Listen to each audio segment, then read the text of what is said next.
नमस्कार दोस्तों, आप इस चैनल के माध्यम से NVS TGT विजुअल आर्ट यानी दृश्य कला की तैयारी कर रहे हैं। हमने पिछले अध्याय में सिंधु घाटी सभ्यता के बारे में जाना। आज एक नए चैप्टर के साथ मैं आपके सामने मुखातिब हो रहा हूँ। इसमें हम बौद्ध, जैन एवं हिंदू कला का विस्तार देखेंगे, जिसके अंदर हम मौर्य काल से लेकर गुप्त काल तक देखने वाले हैं। इसका स्टार्टिंग के बारे में थोड़ा सा जो दिक्कतें आपको आ सकती है उसको मैंने यहाँ नोट डाउन किया है और उसको बताने की कोशिश कर रहा हूँ, तो आप लोग थोड़ा ध्यान से देखेंगे। इसमें जो हमारा ये मौर्य काल से गुप्त काल तक का पीरियड है, इसको 3rd सेंचुरी BC से 8th सेंचुरी AD माना जाता है। तो यहाँ पे कन्फ्यूज़न वाली चीज़ ये हो जाती है हिंदू वालों के लिए कि यहाँ पे 2-2, 3-3 चीज़ें लिखी हुई आती है। जैसे कहीं कहीं पे लिखी रहती है 3री शताब्दी ईस्वी पूर्व, उसके बाद लिखा रहता है 3री शती ईस्वी पूर्व या 300 ईस्वी पूर्व। तो ये सब का मतलब एक ही है, यहाँ कोई चीज़ अलग नहीं है। तो आपको ध्यान देना है कि ये सारी चीज़ एक ही हैं, बस इसको अलग टाइप से लिखा जा रहा है, तो उसमें कंफ्यूज नहीं होना है। तो इसीलिए मैंने यहाँ नोट डाउन कर दिया है। जैसा कि आप देख पा रहे होंगे, यहाँ पहले तो इंग्लिश में ऊपर में लिखा हूँ कि 3rd century BC to 8th century AD। तो ये तो इंग्लिश वालों के लिए करेक्ट है, बट हिंदी वालों के लिए ऐसा भी लिखा हुआ आ सकता है कि 3री शताब्दी ईस्वी पूर्व से 8वीं शताब्दी ईस्वी पूर्व तक, 8वीं शती ईस्वी तक नहीं, शती ईस्वी पूर्व तक नहीं जाएंगे, क्योंकि ये ईस्वी तक ही है। AD लिखा हुआ है मतलब ईस्वी, जैसे कि मैंने लास्ट क्लास में आपको बताया था जब सिंधु घाटी हमने स्टार्ट किया था। तो इसके अलावा हम ऐसे भी लिख सकते हैं कि 3री शताब्दी दे रहा है, तो 3री शताब्दी का मतलब 300, शताब्दी का मतलब 100 होता है, तो 3री शताब्दी बोला जा रहा है यानी 300। और 300 क्या है, 300 ईस्वी पूर्व है, तो 300 ईस्वी पूर्व। फिर उसके बाद 8वीं शताब्दी दे रहा है तो 800, और उसके बाद क्या है, AD है। AD मतलब ईस्वी, AD मतलब क्या हो गया, ईस्वी हमारा। तो ईस्वी को ध्यान रखेंगे, ये AD मतलब ईस्वी और BC मतलब ईस्वी पूर्व। बस इतना ही आपको ध्यान में रखना है। इसके अलावा अब एक बहुत इंपॉर्टेंट चीज़ है, इसमें थोड़ा सा कंफ्यूज लोग हो जाते हैं कि जैसे जो BC में लिखा हुआ रहता है तो हम ज़्यादा से कम की तरफ को ज़्यादा मानते हैं। मतलब ये कहने का मतलब है कि मान लीजिए कि यहाँ 400 लिखा है, ये 400 लिखा है, तो 400 पहले आएगा, उसके बाद 300 आएगा इसमें। और हम कहाँ से चलेंगे, इस साइड से चलेंगे। मैंने एरो मार्क जो किया है इस साइड से हम चलेंगे, और इधर जिधर ये एरो जा रहा है इस साइड में ही चलेंगे। तो यहाँ पे मानिए आपका 400 होगा, और इसके बाद ये 300 BC आ रहा है, तो 400 के बाद 300 आ रहा है। अब 300 के आगे 200 आएगा, मान लीजिए यहाँ पे कहीं 200, फिर इसके आगे कहीं 100। तो इसको ध्यान देना है आपको कि अगर बोला जाए कि 300 BC से लेकर 200 समथिंग, मान लीजिए 215 BC या 272 BC, तो इसके बीच में कहीं आएगा वो, ठीक है। तो ऐसे ही अगर BC में पूछा जाए तो ये ईसा मसीह का जन्म है, बीच में सेंटर में जो है ये वाला पार्ट, तो इसके पहले ही रहेगा। BC में अगर पूछा जाए तो अगर 300, मान लीजिए 370 से पूछा जाए, तो मान लीजिए यहाँ पे कहीं 370 आएगा, और 370 से लेके 270 पूछ दिया जाए, तो ये इसके बीच का ये डिस्टेंस होगा कि ये जो समय है यही समय होगा। लेकिन अगर 300 BC से पूछा जाए और AD में पूछ दिया जाए तो वो पूरा यहाँ से लेकर के यहाँ तक हो जाएगा। जैसे कि इसका समय मान लीजिए, जैसे मैं न्यू करके दिखा रहा हूँ, यहाँ पे मान लीजिए ये कि आपका मान लीजिए 300 BC बोला गया है, तो ये हो जाएगा, और यहाँ से लेकर के ये पूरा 800 तक ये हो जाएगा। तो 300 BC से लेकर 800 AD तक ऐसे हमको समझना है। तो जब भी आपको BC से AD की तरफ पूछा जाए तो आपको क्या करना है, आपके लेफ्ट साइड से इधर से आगे बढ़ते जाना है, और ये राइट साइड की तरफ, मतलब अगर पेज पे देखें तो पेज का राइट साइड है, और अगर आप मोबाइल में देख रहे हैं तो आपका लेफ्ट साइड होगा, मतलब आपका बाएं हाथ की तरफ से इसको काउंट करना है। तो उम्मीद है कि आपको ये समझ में आया होगा। अगर कुछ कंफ्यूजन लग रहा है तो आप मेरे को कमेंट करेंगे, तो मैं नेक्स्ट वीडियो में और इसको डिटेल में समझा दूंगा एक प्लेन पेज पे, उसके बाद आपको कंफ्यूजन नहीं होगी। जैसा कि अभी भी मुझे लग रहा है कि आपको ये पूरी डाउट क्लियर हो चुकी होंगे, बट इसके अलावा भी अगर लग रहा है कि कन्फ्यूजन है तो मुझे कमेंट करें, मैं ज़रूर कोशिश करूँगा कि आपको पूरी तरह अच्छे से समझाने का। अब इसके बाद ये जानते हैं कि इसमें हमें पढ़ना क्या है। तो बौद्ध जैन या हिंदू कला के अंतर्गत हमें जो सिलेबस हमारा है उसके अकॉर्डिंग हमको इसमें मौर्यन के बारे में जानना है, फिर उसके बाद शुंग के बारे में जानना है, फिर कुषाण के बारे में जानना है और उसके बाद गुप्ता पीरियड के बारे में जानना है। तो इसके अंतर्गत हम यही 4 टॉपिक डिस्कस करने वाले हैं जिसके ऑब्जेक्टिव टाइप क्वेश्चन आपको मिलने वाले हैं। और आने वाले समय में जब हम इसका डिटेल वाला वीडियो बनाएंगे तो उसमें आपको कोई भी कंफ्यूजन नहीं रहेगा, उसमें सारे कंफ्यूजन दूर होने वाले हैं, क्योंकि मैं सारे एक एक पॉइंट पे बात करने वाला हूँ। तो इसलिए बने रहें और कोशिश करें आप भी जुड़ते रहें और अपने दोस्तों को भी जोड़ते रहें। तो चलिए आज का ऑब्जेक्टिव टाइप क्वेश्चन स्टार्ट करते हैं। तो हमारा आज का पहला क्वेश्चन है, क्वेश्चन नंबर 1, सांची की मूर्ति कला का संबंध है ब्राह्मणों से, बौद्धों से, जैनियों से या मुसलमानों से। तो इसका राइट आंसर हो जाएगा ऑप्शन नंबर 2, बौद्धों से। सांची की मूर्ति कला का संबंध बौद्धों से है, मतलब बौद्ध धर्म से है। नेक्स्ट क्वेश्चन है हमारा क्वेश्चन नंबर 2, चंद्रगुप्त मौर्य ने किसकी सहायता से मगध पर विजय प्राप्त की? मेगास्थेनिस, चाणक्य, राजानंद, उपयुक्त में से कोई नहीं। तो इसका राइट आंसर हो जाएगा ऑप्शन नंबर 2, चाणक्य। चंद्रगुप्त मौर्य ने चाणक्य की सहायता से मगध पर विजय प्राप्त की। नेक्स्ट क्वेश्चन है हमारा क्वेश्चन नंबर 3, मौर्य काल का प्रथम चरण कब प्रारंभ होता है? शैशुंगनाग पीरियड, इसी को शिशुनाग पीरियड वंश बोलते हैं। तो शैशुंगनाग वंश के बाद या शिशुनाग वंश के बाद मेगास्थेनिस को पराजित करके, राजानंद को हराकर या यूनानियों को पराजित करके। तो इसका राइट आंसर हो जाएगा ऑप्शन नंबर 3, राजानंद को हराकर। मौर्य काल का प्रथम चरण राजानंद को हराकर प्रारंभ होता है। नेक्स्ट क्वेश्चन नंबर 4, किसकी अस्थियां सांची के स्तूप में रखी गई है? सारिकापुता की, महाभोगलायन की, या सारिकापुता और महाभोगलायन की, या किसी की नहीं। तो इसका राइट आंसर हो जाएगा ऑप्शन नंबर 3, सारिकापुता और महाभोगलायन की। सारिकापुता और महाभोगलायन की अस्थियां सांची के स्तूप में रखी गई है। नेक्स्ट क्वेश्चन की ओर बढ़ते हैं। क्वेश्चन नंबर 5, वर्धमान महावीर का संबंध किस धर्म से है? बौद्ध, वैष्णव, जैन या किसी से नहीं। तो इसका राइट आंसर हो जाएगा ऑप्शन नंबर 3, जैन धर्म से। वर्धमान महावीर का संबंध जैन धर्म से है। नेक्स्ट क्वेश्चन है क्वेश्चन नंबर 6, धार्मिक क्रांति के लिए किसके धर्म निर्मित हुए? तो इसका ऑप्शन है गौतम बुद्ध का धर्म, महावीर का जैन व गुप्तों का ब्राह्मण, गौतम बुद्ध का बौद्ध धर्म और वर्धमान महावीर का जैन धर्म। चौथा ऑप्शन है ब्राह्मण धर्म व बौद्ध धर्म।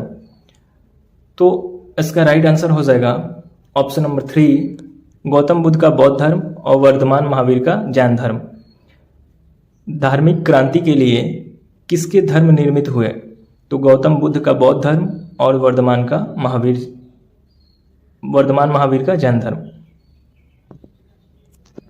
नेक्स्ट क्वेश्चन की ओर बढ़ते हैं। क्वेश्चन नंबर 7, मौर्य काल का उल्लेखनीय अशोक के स्तंभ शिल्प किसने बनवाया? चंद्रगुप्त, चाणक्य, अशोक या बिंबिसार। तो इसका राइट आंसर हो जाएगा ऑप्शन नंबर 3, अशोक ने। मौर्य काल का उल्लेखनीय अशोक के स्तंभ शिल्प किसने बनवाया? तो अशोक ने ही बनवाया था।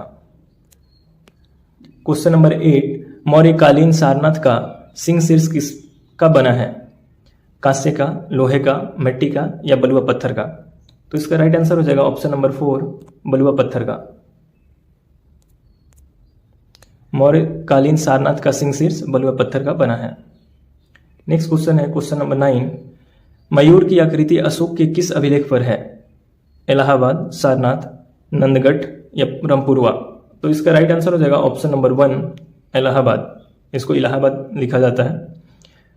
मयूर की आकृति अशोक के इलाहाबाद अभिलेख पर है। क्वेश्चन नंबर 10, मौर्यकालीन शिल्प में कुंभ पात्र किस तरह के बने हैं? काले, चमकीले या चिकने या खुरदरे।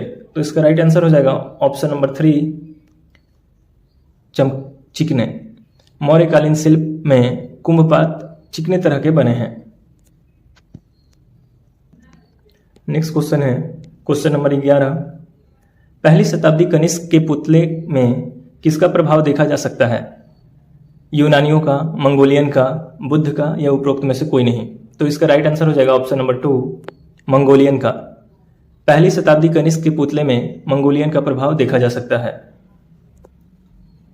क्वेश्चन नंबर 12, सांची के स्तूप का निर्माण कार्य कब प्रारंभ हुआ था?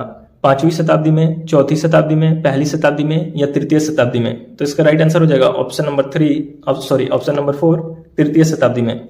सांची का स्तूप का निर्माण कार्य तृतीय शताब्दी में प्रारंभ हुआ था। क्वेश्चन नंबर 13, रमपुरवा के स्तंभ पर बनी गोल चौकी पर किस किस की आकृति है? सिंह की, बैल की, सिंह व बैल की या किसी की नहीं? तो इसका राइट आंसर हो जाएगा ऑप्शन नंबर 3, सिंह व बैल की। रमपुरवा के स्तंभों पर बनी गोल चौकी पर सिंह व बैल की आकृति है। नेक्स्ट क्वेश्चन, क्वेश्चन नंबर 14, मौर्यकालीन अशोक स्तंभ किसके बने हैं? चुनार के लाल पत्थर, बलुआ पत्थर के, संगमरमर के या लोहे के? और दोस्तों यहाँ पे थोड़ा सा प्रिंटिंग मिस्टेक हुआ है। चुनार के लाल बलुआ पत्थर होना चाहिए, लाल बलुआ पत्थर, केवल लाल पत्थर नहीं। तो यहाँ पे प्रिंटिंग मिस्टेक है, इसको आप सही कर लेंगे। इसमें बलुआ शब्द जोड़ना है।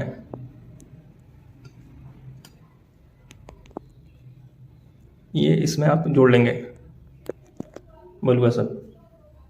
तो चुनार के लाल बलुआ पत्थर से। तो इसका राइट आंसर ऑप्शन नंबर 1 ही होगा। बस इसमें लाल के बाद बलुआ शब्द जोड़ना है, लाल बलुआ पत्थर के। मौर्यकालीन अशोक स्तंभ चुनार के लाल बलुआ पत्थर से हुआ है या बना है। लाल बलुआ पत्थर हमेशा याद रखेंगे, क्योंकि मौर्य काल में जो भी स्तंभ बना है, चाहे यक्षी हो, ये सारे बलुआ पत्थर के बने हैं और वो भी लाल कलर में है। तो लाल बलुआ पत्थर हमेशा ध्यान रखेंगे, खासकर मौर्य काल के लिए। तो उम्मीद है आपको समझ में आया होगा। चलिए नेक्स्ट क्वेश्चन की ओर बढ़ते हैं। क्वेश्चन नंबर 15, बौद्ध पुस्तकें किस आधार पर लिखी गई है?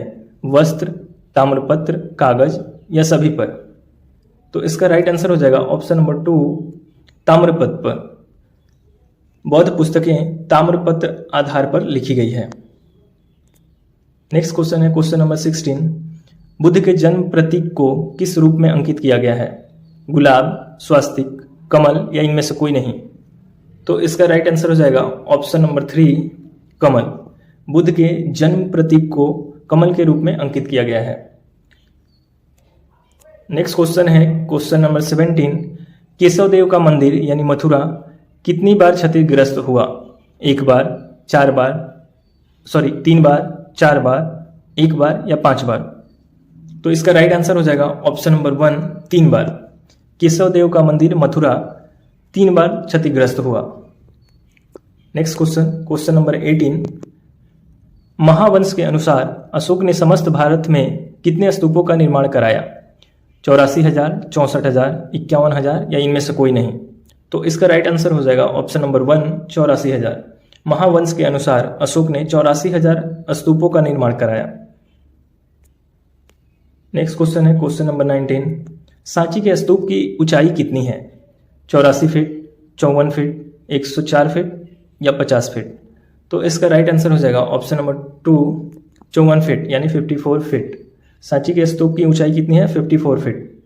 ये जनरली जो स्तूप है इसका 54 फीट है। ऐसे ही सेम यहाँ अशोक के काल में जो पिलर्स बने हुए हैं, अशोक स्तंभ जिसको बोलते हैं, तो उसका भी जनरली हाइट यही रहता था कि 40 फीट से लेकर 60 फीट के बीच में। तो ये ध्यान में रखेंगे, स्तूप और जो पिलर्स है इनकी ऊंचाई भी पूछा जा सकता है एग्जाम में। चलिए नेक्स्ट क्वेश्चन की आगे और बढ़ते हैं। क्वेश्चन नंबर 20, सांची के स्तूप के तले का व्यास कितना है? सांची के स्तूप के तले का व्यास कितना है या तल का व्यास कितना है? तो 101 फीट, 140 फीट, 120 फीट या 180 फीट? तो इसका राइट आंसर है ऑप्शन नंबर 3, 120 फीट यानी 120 फीट। सांची के स्तूप के तल का व्यास 120 फीट है। क्वेश्चन नंबर 21, सांची के स्तूप के चारों ओर की वेदिका व तोरण द्वार किसने बनवाए? सांची के स्तूप के चारों ओर की वेदिका व तोरण द्वार किसने बनवाए? ऑप्शन है मौर्यकालीन राजाओं ने, शुंगकालीन राजाओं ने, कुषाणकालीन राजाओं ने या गुप्तकालीन राजाओं ने? तो इसका राइट आंसर हो जाएगा ऑप्शन नंबर 2, शुंगकालीन राजाओं ने। सांची के स्तूप के चारों ओर की वेदिका व तोरण द्वार शुंगकालीन राजाओं ने बनवाए। क्योंकि यहाँ पे मौर्य काल में केवल स्तूप बना था, बट जैसे हम शुंग काल पढ़ते हैं तो शुंग काल में इसका चारों तरफ से वेदिका वगैरह बना और तोरण द्वार भी बना था। तो ये चीज़ थोड़ा ध्यान रखने के लिए है, आपको ध्यान में रखना चाहिए क्योंकि एग्जाम में क्वेश्चन आ सकते हैं। Next question, question number 22, Sanchi का स्तूप किस जिले में स्थित है? दीदारगंज, नौगदा, रायसेन या इनमें से कोई नहीं? तो इसका राइट आंसर है ऑप्शन नंबर 3, रायसेन। सांची का स्तूप किस जिले में स्थित है? तो रायसेन जिले में। नेक्स्ट क्वेश्चन, क्वेश्चन नंबर 23, भारोद का स्तूप किस जिले में है? रायसेन, नगौदा या दीदारगंज या पटना? तो इसका राइट आंसर है ऑप्शन नंबर 2, नगौदा। भारोद का स्तूप किस जिले में है? तो नागौदा में है। और सांची का पूछा जाए तो रायसेन जिले में। ये दोनों क्वेश्चन कंफ्यूज कर सकता है, तो इसलिए आप इसको ध्यान से पढ़ेंगे और लर्न करेंगे। आपको सारे क्वेश्चन लर्न करना है अच्छे से, तब एग्जाम में जाके आपको कंफ्यूजन नहीं होगा, तो ध्यान रखेंगे। नेक्स्ट क्वेश्चन की ओर बढ़ते हैं, क्वेश्चन नंबर 24, भारत के राष्ट्र चिन्ह होने का गौरव किसे प्राप्त है? भारत के राष्ट्र चिन्ह होने का गौरव किसे प्राप्त है? सारनाथ स्तंभ को, संखिसा स्तंभ को, रामपुरवा के स्तंभ को या इनमें से कोई नहीं? तो इसका राइट आंसर हो जाएगा ऑप्शन नंबर 1, सारनाथ स्तंभ को या सारनाथ के स्तंभ को। भारत के राष्ट्र चिन्ह होने का गौरव सारनाथ के स्तंभ को प्राप्त है।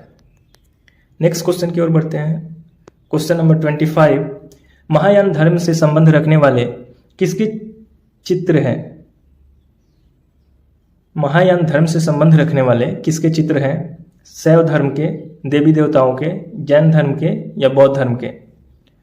तो यहां देवी देवताओं के हैं। महायान धर्म से संबंध रखने वाले किसके चित्र हैं? तो देवी देवताओं के चित्र हैं।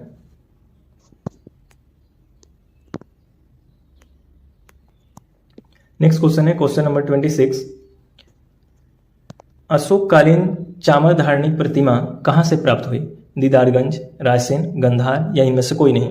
तो इसका राइट आंसर हो जाएगा ऑप्शन नंबर 1, दीदारगंज। अशोककालीन चामर धारणी प्रतिमा कहां से प्राप्त हुई? तो दीदारगंज से, जिसको चावर धारणी यक्षी भी बोलते हैं। नेक्स्ट क्वेश्चन है क्वेश्चन नंबर 27, अमरावती में बुद्ध के जन्म का मोहक प्रसंग शिल्पांकन किस तरह दिखाया गया है? ऐतिहासिक सुखोपभोग की प्रतीक कन्याएं, मोह पर विजय प्राप्त करना, बोधिसत्व सिंहासन पर उपदेशक या शांत सौम्य निर्विकार भाव? तो इसका राइट आंसर होगा ऑप्शन नंबर 3, बोधिसत्व सिंहासन पर उपदेशक।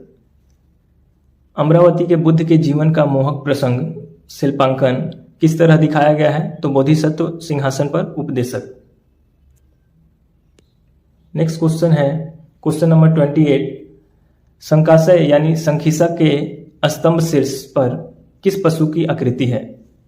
संकाशय यानी संकिसा के स्तंभ शीर्ष पर किस पशु की आकृति है? सिंह, बैल, हाथी या मयूर? तो इसका राइट आंसर हो जाएगा ऑप्शन नंबर 3, हाथी। तो ये बहुत इंपॉर्टेंट क्वेश्चन है क्योंकि ये क्वेश्चन बहुत बार भी आया है, तो इसको याद रखेंगे। संकिसा सभी लोगों ने पढ़ा है। संकिसा के स्तंभ पर किस पशु की आकृति है? तो हाथी का, वहां पे हाथी है, तो ये इंपॉर्टेंट है, इसको ध्यान में रखेंगे। क्वेश्चन नंबर 29, स्त्री की नाभि को भारहूत शिल्पकारों ने किस चिन्ह के अनुसार दर्शाया है? धन का चिन्ह यानी पॉजिटिव, ऋण का चिन्ह यानी निगेटिव, गुणा का चिन्ह यानी मल्टीप्लिकेशन और गोलाकार यानी सर्कल? तो इसका राइट आंसर हो जाएगा ऑप्शन नंबर 1, धन का चिन्ह यानी पॉजिटिव रूप में दर्शाया है। स्त्री की नाभि को भारहूत शिल्पकारों ने धन का चिन्ह यानी पॉजिटिव चिन्ह के अनुसार दर्शाया है। क्वेश्चन नंबर 30, बौद्धकालीन सबसे प्राचीन स्तूप कौन सा है? यह भी क्वेश्चन बहुत इंपॉर्टेंट है, ध्यान रखिएगा। बौद्धकालीन सबसे प्राचीन स्तूप कौन सा है? सारनाथ का स्तूप, भारहूत का स्तूप, सांची का स्तूप या रामपुरवा का स्तूप? तो इसका राइट आंसर हो जाएगा ऑप्शन नंबर 2, भारहूत का स्तूप। भारहूत का स्तूप सबसे पुराना है। बौद्ध काल का सबसे प्राचीन, जो सबसे पुराना बोलते हैं, वो भारहूत का स्तूप है। Next question, question number 31, Maurya वंश की राज्य परंपरा कब थी? तो इसका ऑप्शन है 388 से 156 ईस्वी पूर्व, 350 से 164 ईस्वी पूर्व, 322 से 184 ईस्वी पूर्व 344 से 184 ईस्वी पूर्व। तो इसका राइट आंसर हो जाएगा ऑप्शन नंबर 3, 322 से 184 ईस्वी पूर्व। बट दोस्तों इसमें भी थोड़ा सा कंफ्यूजन इसलिए है कि कुछ कुछ बुक में 325 दिया हुआ है कि 325 से 184 ईस्वी पूर्व या 185 ईस्वी पूर्व, तो थोड़ा सा इसको आप ध्यान में दे लेंगे। बट ये राइट है, 322 से 184 ईस्वी पूर्व, ये आपको ज़्यादातर जगह देखने को मिलेगा। तो अगर ज़्यादा कन्फ्यूजन है तो बोलेंगे तो नेक्स्ट वीडियो में मैं इसके लिए ऐड कर दूंगा। तो आप कमेंट कर देंगे कि ये अगर कन्फ्यूजन वाला क्वेश्चन है तो कमेंट कीजिएगा। नेक्स्ट क्वेश्चन है क्वेश्चन नंबर 32, मगध के राजा नंद को हराकर किसने मगध पर शासन किया? बिंबिसार, अशोक, चंद्रगुप्त मौर्य या अजातशत्रु? तो इसका राइट आंसर हो जाएगा ऑप्शन नंबर 3, चंद्रगुप्त मौर्य। इसको ऐसे भी समझ सकते हैं कि मौर्य काल का संस्थापक किसे बोलेंगे, तो चंद्रगुप्त मौर्य था, क्योंकि मौर्य काल को स्थापित किसने किया था, तो वो चंद्रगुप्त मौर्य ने मौर्य काल को स्थापित किया था। तो इस कारण से वो पहले राजा हुए, तो पहले राजा ही तो हराएगा, तब तो वो अपना राज्य स्टार्ट करेगा, तो इसलिए चंद्रगुप्त मौर्य बोला जाएगा। मगध के राजा नंद को हराकर चंद्रगुप्त मौर्य ने मगध पर शासन किया। चलिए नेक्स्ट क्वेश्चन की ओर बढ़ते हैं। क्वेश्चन नंबर 33, बौद्ध धर्म को अन्य किन देशों में लोकप्रियता मिली? तो इसका राइट आंसर ऑप्शन है भारत, चीन, ईरान या श्रीलंका। तो इसका राइट आंसर हो जाएगा ऑप्शन नंबर 4, श्रीलंका। बौद्ध धर्म को अन्य श्रीलंका देशों में लोकप्रियता मिली। इंडिया के अलावा श्रीलंका में भी बौद्ध धर्म बहुत फेमस हुआ। क्वेश्चन नंबर 34, बौद्ध कला केंद्र सारनाथ किस स्थान के अधिक निकट है? लुम्बिनी, सांची, वाराणसी या बोधगया? तो इसका राइट आंसर है ऑप्शन नंबर 3, वाराणसी। बौद्ध कला केंद्र सारनाथ किस स्थान के अधिक निकट है? तो वाराणसी के सबसे निकट है। क्वेश्चन नंबर 35, दीदारगंज की चावरधारणी की मूर्ति के कमर तक का हिस्सा कैसा है? कलात्मक, अनावृत, आकर्षक या इनमें से कोई नहीं? तो इसका राइट आंसर हो जाएगा ऑप्शन नंबर 2, अनावृत। दीदारगंज की चावरधारणी यक्षी की मूर्ति के कमर तक का हिस्सा कैसा है? तो अनावृत है। चलिए नेक्स्ट क्वेश्चन की ओर बढ़ते हैं। क्वेश्चन नंबर 36 की तरफ चलते हैं। क्वेश्चन नंबर 36, सारनाथ का स्तंभ में सिंहों की संख्या कितनी है? सारनाथ का स्तंभ में सिंहों की संख्या कितनी है? 2, 4, 3 या 1? तो इसका राइट आंसर हो जाएगा ऑप्शन नंबर 2, 4। सारनाथ का स्तंभ में सिंहों की संख्या 4 है, जो कि एक पीछे रहता है। 3 सिंह तो हमें सामने से दिखते हैं या फोटोग्राफ्स में दिखते हैं, बट चौथा सिंह भी रहता है, क्योंकि अशोक के टाइम में ऐसा हुआ था कि ये 4 सिंह इसलिए बनाया जाता था कि वो चारों दिशाओं में, एक तो इस जो बौद्ध धर्म का जो लेख था उसको प्रचार प्रसार कर रहे हैं, फैला रहे हैं, और दूसरा सम्राट अशोक के गौरव को बढ़ा रहे हैं, एक दहाड़ लगा रहे हैं, ऐसा था। उम्मीद है समझ में आया होगा। ये बस याद रखने के लिए मैं बीच बीच में आपको थोड़ा सा डिस्टर्ब करके बता रहा हूं कि आपको ये क्वेश्चन प्रॉपर याद रहे कि कैसे हम समझ सकते हैं, कैसे याद रख सकते हैं।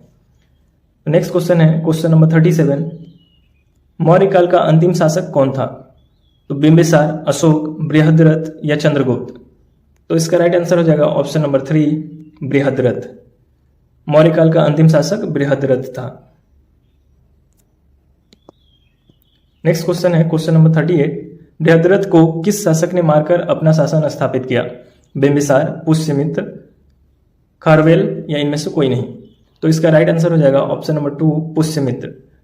बृहद्रथ को पुष्यमित्र ने मारकर अपना शासन स्थापित किया था। ये पुष्यमित्र शुंग, इनका पूरा नाम है पुष्यमित्र शुंग। ये बृहद्रथ का प्रधानमंत्री था और इसने बृहद्रथ को मार के खुद उनका राज्य में अपना शासन कब्जा कर लिया और उनका राज्य अपने हथिया लिया। चलिए नेक्स्ट क्वेश्चन की ओर बढ़ते हैं। क्वेश्चन नंबर 39, शुंग काल की स्थापना किसके नाम पर हुई? शासक के नाम पर, वंश के नाम पर, स्थान के नाम पर या इनमें से कोई नहीं? तो वंश के नाम पर।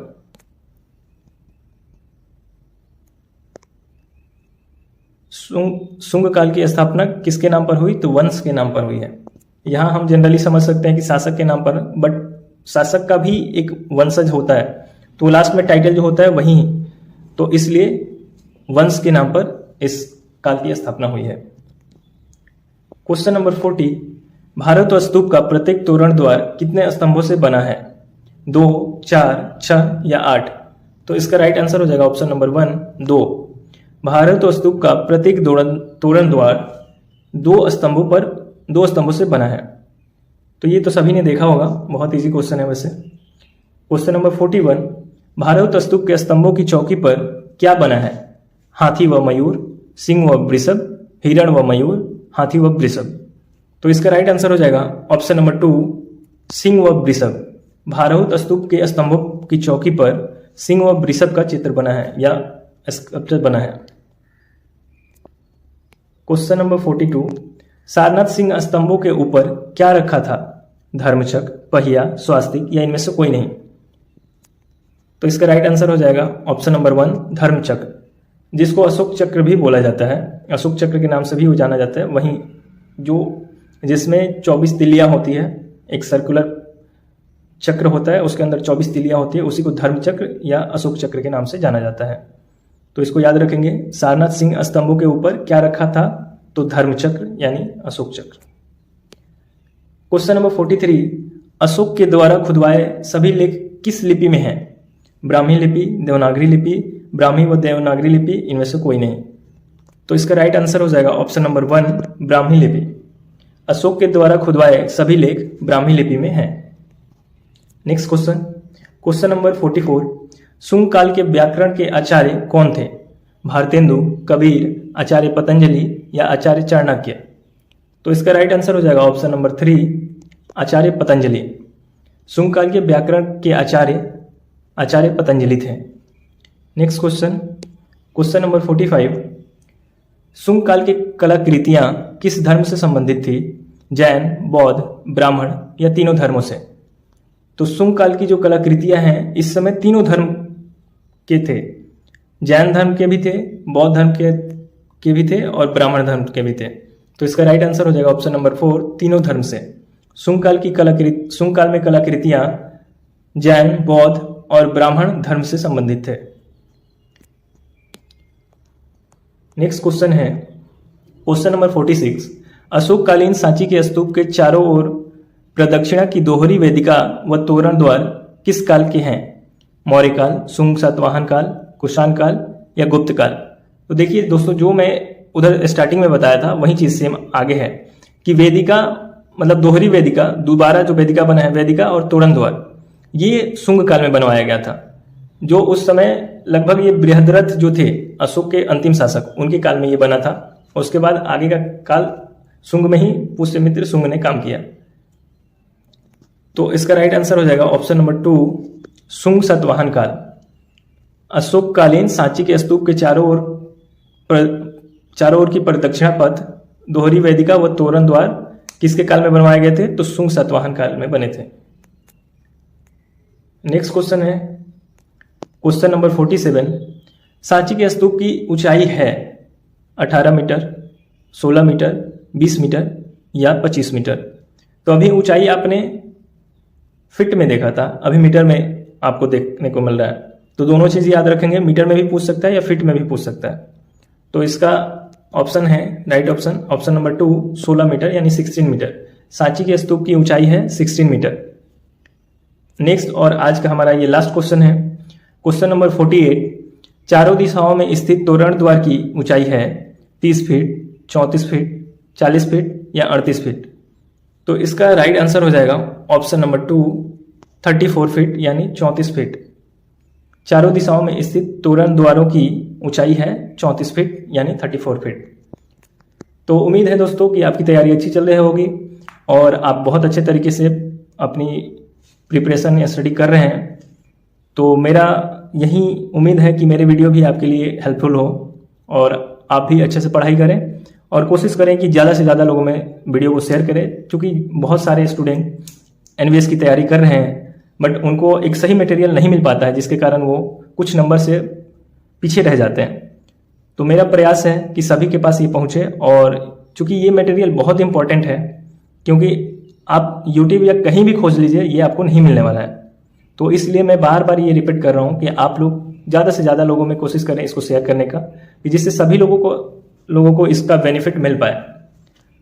तो उम्मीद है कि आप ईमानदारी से अपना काम करेंगे। मैं जैसे ईमानदारी से आपके लिए ये वीडियो बना रहा हूँ, वैसे ही आप भी ईमानदारी से थोड़ा अपना टाइम देके इसको शेयर कर सकते हैं। तो चलिए आज के लिए बस इतना ही, मिलते हैं फिर इसके अगले लेसन में, इसके अगले क्वेश्चन के साथ। तो आज के लिए बस इतना ही। धन्यवाद। जय हिंद, जय भारत।